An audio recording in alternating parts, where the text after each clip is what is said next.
I got so much. In this video, we are going to offer some example dealing with the midpoint rules.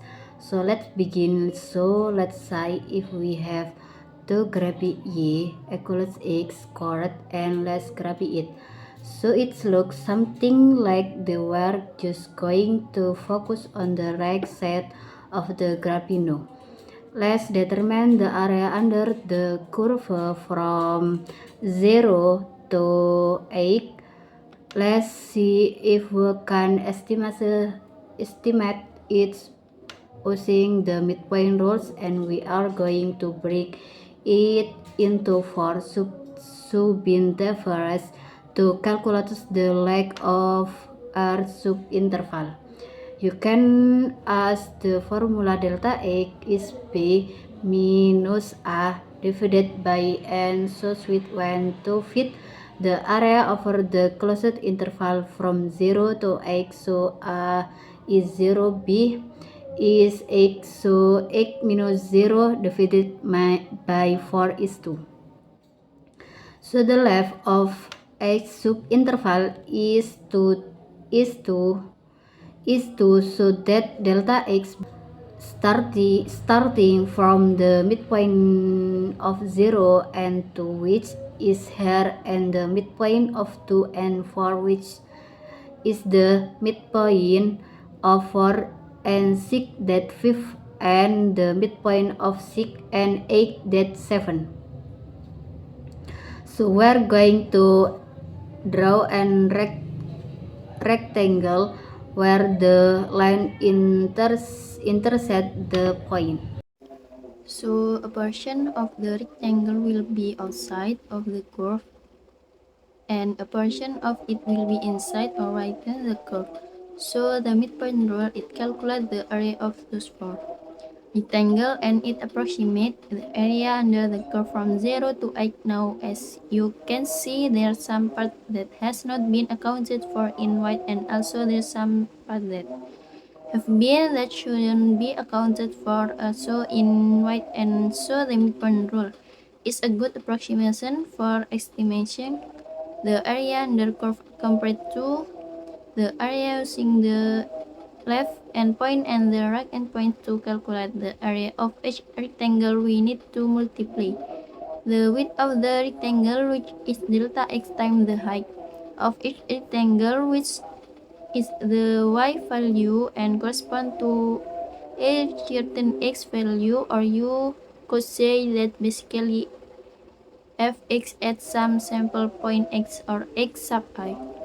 The area is going to be the width, which is the same for each rectangle, times the height of all the rectangles. So we're going to sum up the individual heights for each rectangle, starting from 1 to same value, and now n is for in this example. Because it for rectangle, we need to do is create a number line, so going from A to B, 0 to 8, and it's for subintervals. This is the first subinterval, this is the second one, and the fourth one. Now, if you were to calculate the area using the left endpoints, we need to cos 4 out of the 5 points listed, so that will be 0 to 4 and 6. For an equation function, that will be and under approximation or a lower sum. If we were to calculate the area using the right endpoints, we will use 2, 4, 6, and 8. So this will lead to an over approximation or an upper sum for this example.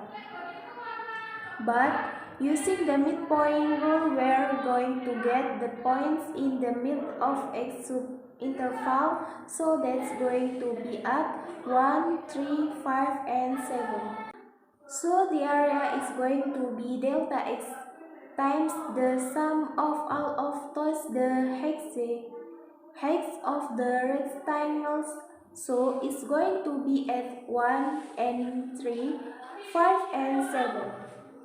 So if the midpoint of each subinterval known, we know that delta x is 2 and f of 1, we know that f of x is x squared for this example. So this is going to be 1 squared, which is 1.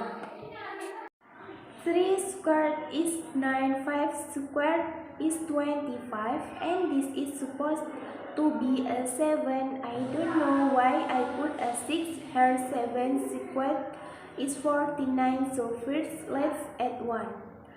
And 49, 1 plus 49, that's going to be 15, and then 9 plus 25 is 34. 15 plus 34 is 84, and 2 times 84 is 168. So this is the area using the midpoint rule. Let's see how close we are to the actual answer. So to calculate the actual answer, the exact area under the curve is simple, equal to the definite integral evaluated over the interval. So it's going to be from 0 to x squared. The x, the antiderivative of x squared using the power rules, is x cubed over 3 evaluate from 0 to 8. So this is going to be x to the 3 over 3 minus 0 to the 3 over 3. 8 to the 3 is 512, and 512 divided by 3 is 170, 67. So as you can see, the midpoint rule is a good approximation of the actual area. Third, and I want you to estimate the area under the curve over the closed interval 0 to 10 and choose 5 rectangles. You can break down that interval into 5 sub-intervals. So go ahead and use the midpoint rule first and then calculate the definite integral from 0 to 10 to see if the answers are close to each other. So let's start with a graph. So x cube has similar shape as x squared. The only difference is it is faster. So we need to calculate the area of the shaded region. So let's start with the midpoint rule. So let's get a number line from 0 to 10 and let's calculate delta x. So delta x is going to be b minus a. Our n a is 0, b is 10. So this is going to be 10 minus 0 divided by 5, which is 2. So this number will divide by 2. No, let's get the actual area by calculating the definite integral of x cubed for 0 to 10.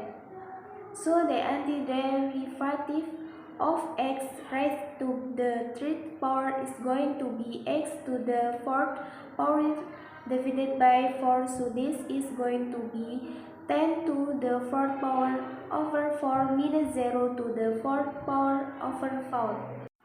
If we multiply 10 I mean 4 times 10 is 100 times 10 is 1,000 times another 10, that's going to be 10,000. So it's 1 right for 0, and 10,000 divided by 4 is 2,500. And so 24 and 2,500, they are pretty close to each other. They are not too far apart, and so as you can see, the midpoint rule is a very good approximation of the area under the curve. You could use it to estimate the value of a definite integral